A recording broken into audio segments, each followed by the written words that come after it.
The Fern Valley Conspiracy, written by Robert W Fisk, Sections 1 through 3, read by J.D. Evans.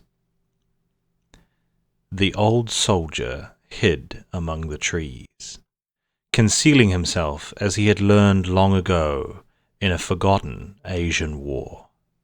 He watched the man and the woman drag the ginger-haired man down the slope among the trees.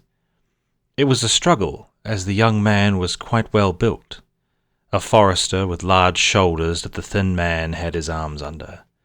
The woman lifted the young man's legs. The ginger-haired man's backside kept dragging on the ground. The man muttered something, and the woman replied, "Tim, I'm doing my best. Change places. You take the uphill side." They rested the body and changed places, turning the unconscious man's body so the legs were downhill. The man, Tim, was able to keep the body raised enough to stop it dragging on the ground. "Far enough, I think," said the man. They set the limp body down on the ground. The old man watched while the man went back to the utility. After a few minutes, he came back with a chainsaw. He eyed the body and the tree, then made a cut in the trunk of the tree, sawing at an angle until he was nearly halfway through. Then he made a horizontal cut until the two cuts met. He went to the uphill side and made a third cut, a little below the V shape he had cut. When the third cut was close to the angled cut, the tree began to sway. The man cut a little further, then stood away as the big tree started its fall, slowly at first, then gathering speed. As the top of the tree hit the ground, it bounced viciously and crushed the ginger-haired man's body. The thin man stopped the chainsaw. Still wearing heavy leather gloves, he pushed his way into the fallen foliage and placed the chainsaw beside the dead man. The man called Tim glanced around the scene. The older woman with him said, "Nice job. They'll call on me, of course, as soon as they find his body. Another tragic forestry accident." They turned and walked up the slope, leaving the old man with the cell phone, wondering what he should do. He was a witness to a murder. He didn't want to be. His knowledge made him a target for the crooked foresters guarding their secrets.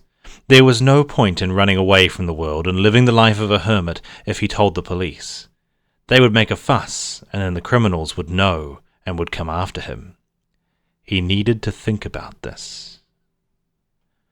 Part 2. Lying beside his wife, Alex, Dr. Richard West yawned and stretched, enjoying a last few minutes in bed before the day began in earnest. Daylight saving had begun, and bodies were still adjusting to having to wake an hour earlier. Richard was tired, even though he had slept well. Because he was on a secondment to the University of Christchurch from his teaching job at St. Angela's College in Weatherston, he had felt compelled to mark all of his students' assignments and enter their grades into the system as early as possible so that he could go back to St. Angela's after the university year ended in early November and before the high school year ended in December. It was October, springtime in New Zealand. The majority of students at Christchurch University worked independently as they prepared for finals which would begin at the end of the month and run into November. "Tea," murmured Alex, pushing him gently in order to make him move. Richard stretched his arm out, then rolled over so his arm reached across Alex's chest. "Tea," Alex said firmly, lifting his arm from her body. He snuggled his face into her neck and breathed on her soft skin. Alex shuddered and let his arm fall back under her breasts. The phone rang. Richard rolled over and got out of bed. "Ben Carruthers," said a familiar voice. Ben was the principal of St. Cuthbert's, the counterpart for boys in St. Angela's, where Richard was deputy principal. "Get up, you lazy slob." Alex grabbed the phone from Richard. "I heard that, Ben Carruthers," she said. "Actually, your call just interrupted my plan to put Richard to work." "It's work I want to talk about," said Ben. "Richard, grab the other phone." "I'm on it," said Richard, using the second cordless phone. "What news have you got for me, esteemed colleague?" "Richard, you know you'll be finishing up soon, as the university is preparing for its exams. We still have a lot of teaching to do, and I know you're planning to get back to St. Angela's as soon as possible. But—" "There's always a but," said Richard. "What's the problem?" "The Ministry of Education rang with a request. Apparently you have a big reputation with them. I can't think why. The principal at Aotearoa Valley Area School has disappeared.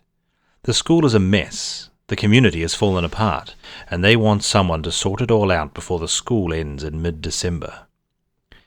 They asked specifically for you. You're the only person stupid enough to take it on, they said." "Ha ha," said Richard. "How would that work out?"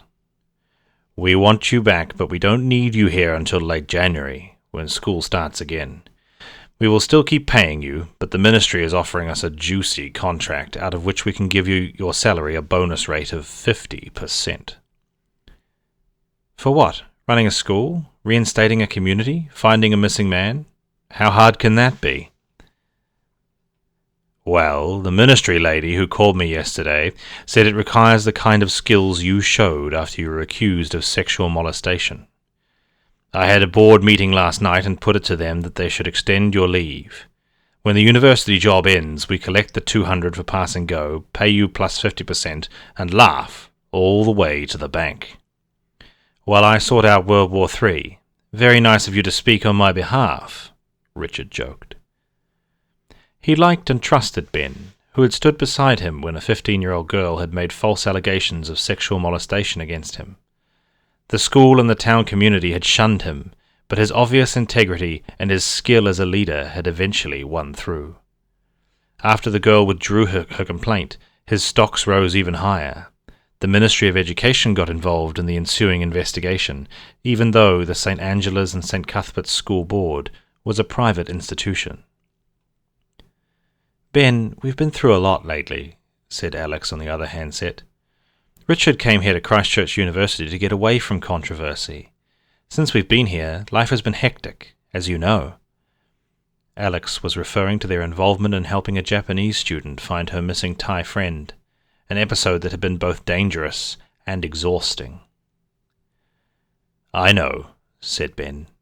"You did all the hard work, Alex. Richard didn't do much at all." They knew that Ben was kidding, deliberately understating the incidents in which Alex had very nearly lost her life, and Richard had made a superhuman effort to save her. They had also lost a good friend. "Joking aside, something is very wrong in Aotearoa Valley, and the best person I could think of to sort it out is you. The kids will respond to you, and through the kids, the parents. You needed something to bring you out of your doldrums, Richard. The university work has done that. Now you can build on your success."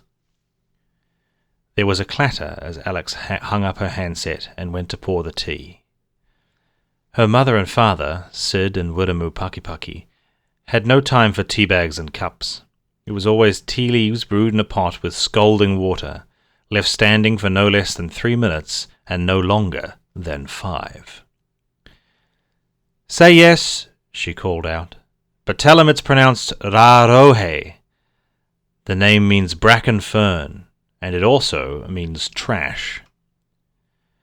"Okay," said Richard. "Alex says yes, so tell me what's involved." Part 3. There were 30 people in the room. At his meeting with a senior official at the Ministry of Education, Richard had been briefed with his task. Bring law and order to the school. Now, as he waited for the chairman of the school board to introduce him, Richard tried to match what he had learned at the ministry to the faces in front of him. The room was a standard high school staff room, a rectangle with seats around the walls. There was a door in the narrower wall at the north end of the room where people could enter and leave, To the right, a long wall ran uninterrupted 7 or so metres to the corner. Posters and notices covered the wall. Richard could see that most were old, and many had been disfigured with graffiti.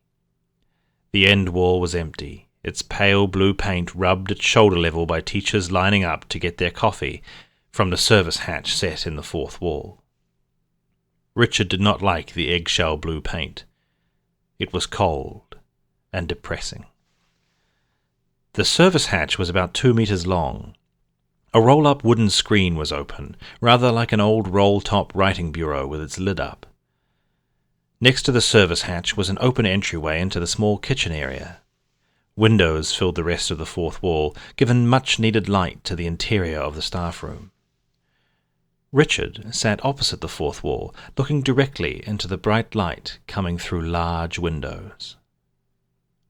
Fred Archer stood up.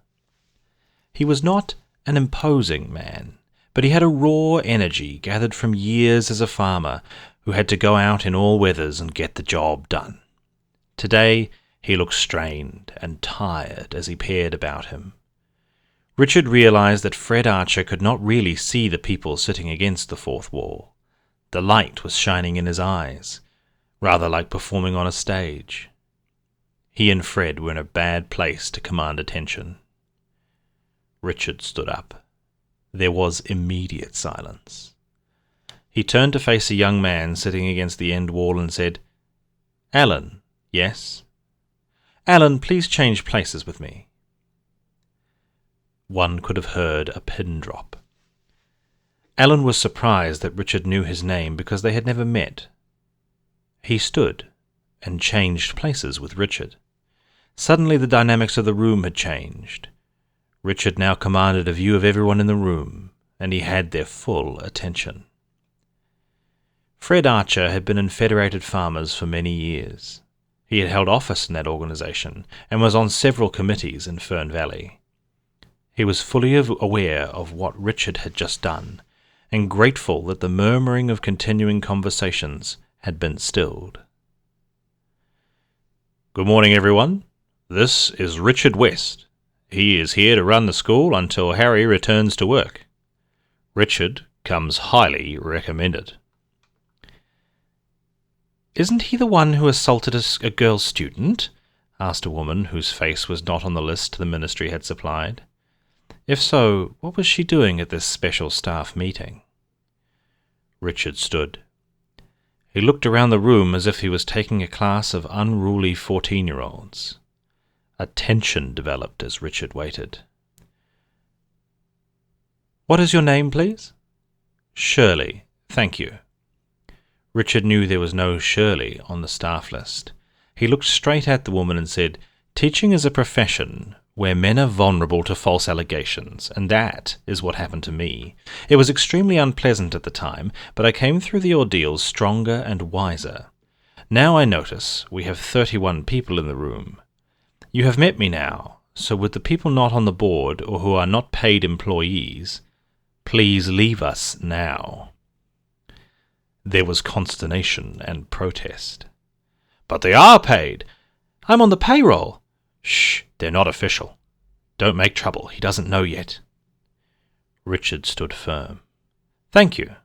I will speak to you a little later, but just for now, I wish to speak to my staff." As chairman of the school board, Fred had always been uncomfortable with parents being privy to staff room business. He was pleased Richard had taken action. He added his voice to the request. "Thank you, ladies," he said. "Your work is appreciated, and the teachers will join you in the classrooms shortly. Nurse Morrow, please wait behind." Nurse Morrow sat down on the nearest chair. When the parents had left, Richard said quietly, "This is the best equipped school I have ever seen. I know your parent helpers receive payments for their work. Tell me how that comes about from the miserly funding you get from the government." "Why do you want to know?" asked a man with a North American voice. "Isaac," thought Richard. He ignored the comment. Then he said, "Isaac, please give me a number between 3 and 5. "Why?" "Because you want to continue working here." 2, said Isaac hurriedly. Richard counted 2 to the right. I'm sorry I don't know your name, he said. Anne-Marie Stratford, said the woman. She was clearly in her 30s, plainly dressed, and was looking Richard straight in the eye. Thank you, Anne-Marie. Richard addressed the whole group again. Now, what is the secret to this school's obvious wealth? He asked. At the weekends, the forestry guys have working bees in the gullies which can't be harvested, Anne-Marie said. The money from those trees is given to the board. Richard marked her down as an ally. Anne-Marie's comments drew glares from other staff. Richard couldn't see why that should be. However, the bank accounts did not show large or regular deposits. He would ask Fred Archer about it in due course. Thank you, Anne-Marie. It's a relief to know the school isn't growing marijuana on a grand scale. Everybody laughed. Now that's a great idea, joked someone. You didn't really think of that, did you, Richard? Said someone else. Richard felt he was making progress. It was the first time he'd been called Richard. In fact, it was the first time he'd been called anything. He decided to take one more gambit. He said, Now, tell me about the fire in the school hall. A tense silence followed. Nobody spoke. Nobody made eye contact. What was everyone hiding? Alan, said Richard, please give me a number between 3 and 5. 4, said Alan. 1, 2, 3, 4, said Richard, pointing at successive teachers on Alan's left. What is your name, please? Helen Rivers. I teach juniors, Helen replied. Please tell me about the fire in the school hall. It was a week ago now. We're not meant to talk about it. Why not? Surely with so many parents wandering freely about the school, there are no secrets. Please tell me what you know. A thin man sitting against the fourth wall interrupted. From staff photographs, Richard recognized him as Tim Stenhouse. It was nothing. A minor incident blown up out of all proportion. Just a misunderstanding. Who are you? Asked Richard. He marked Stenhouse down as an enemy. I'm Tim Stenhouse. I teach shop, mainly woodwork and drafting. Thank you for your contribution, Tim, but I have asked Helen to tell me what she knows. Please let her finish. Helen? Helen had never liked being told to keep the fire a secret. She wondered how Dr. West knew about it, but realized that a report had been sent to the ministry, and Dr. West had been briefed on its contents. There is bad blood between the forestry village and the farm kids. It boiled over when a 14-year-old village boy hit a 13-year-old farm girl with a piece of 4x2 timber. She had to go to hospital. The boy got beaten up that night, so someone, I don't know who, broke into the school hall and lit a fire. Thank you, Helen, said Richard. I am beginning to understand the stress you guys are working under. There was an audible sigh from people. Then Tim Stenhouse said, I've got a class to teach. Are you going to delay us much longer? Richard recognized the direct challenge to his authority. Mr. Stenhouse, you will wait until I am finished. You obviously didn't catch my name, or you would have used it to address me. I want you and everyone else to know that I am Dr. Richard West. In collegial meetings like this and on social occasions, please call me Richard. Not Richie, not Dick. Richard. On all other occasions, you will be helping yourselves and the school gain respect if you refer to me as Dr. West or the principal. Hear, hear, said Fred Archer. To get respect, you've got to give respect. Richard spoke again. Thank you, Helen, for your report. Does anyone here disagree with the basics? 2 kids had a quarrel that got out of hand. One seriously assaulted the other and got beaten up later. The school hall was set on fire. Anyone want to comment? Nobody wanted to comment, but as Richard looked slowly at each staff member in turn, he managed to make eye contact with several people. He would start by chatting with them. Thank you, everyone. I have one request to make before you leave for your classes. In a small district like this, there are no secrets. I want to know the names of the firebugs. Write the names on a piece of paper and push it under my door. Now, the chairman, Fred Archer, has something to say about the future of the school." "Thank you, Dr. West," said Fred. "I am pleased Richard cleared parents from the room. What I have to say is for officially paid staff only, and for Nurse Morrow, and stays within your immediate family. If you can't trust someone in your immediate family, then say nothing. The Ministry of Education has put this school on notice. You are all stressed out. Your principal has done a runner and can't be found. The school should have a roll of 320 students, but more than 120 kids of all ages are traveling for over an hour to find alternative schools, leaving only 200 behind. At best, the drop in the roll means a cut of 6 teachers in the new year.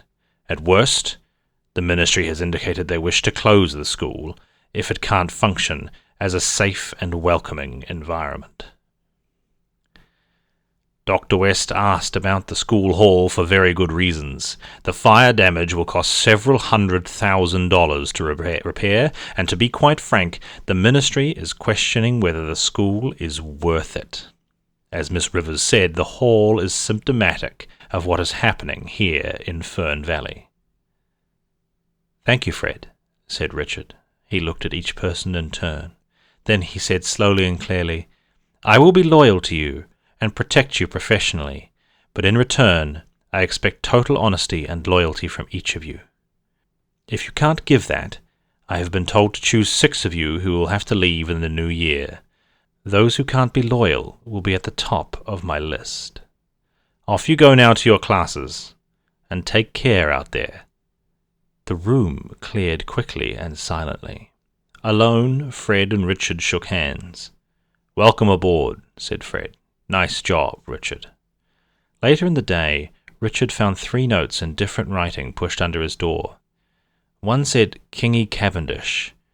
Another simply said Kingy White-Eye. The third said White Eye. And that was parts 1 to 3 of the Fern Valley Conspiracy by Robert W. Fisk. Robert Fisk is an independent Aotearoa author, and I will be including links to where you can purchase Robert's ebooks and other material, such as the Fern Valley Conspiracy, in the description. Please go out and support independent authors. And if you liked this reading, please feel free to give it a like. If you would like to see more like this, please subscribe. And if you want to discuss the Fern Valley Conspiracy or any other books on my channel, or would like to suggest a book for me to read, please comment down below. And I will see you all next time.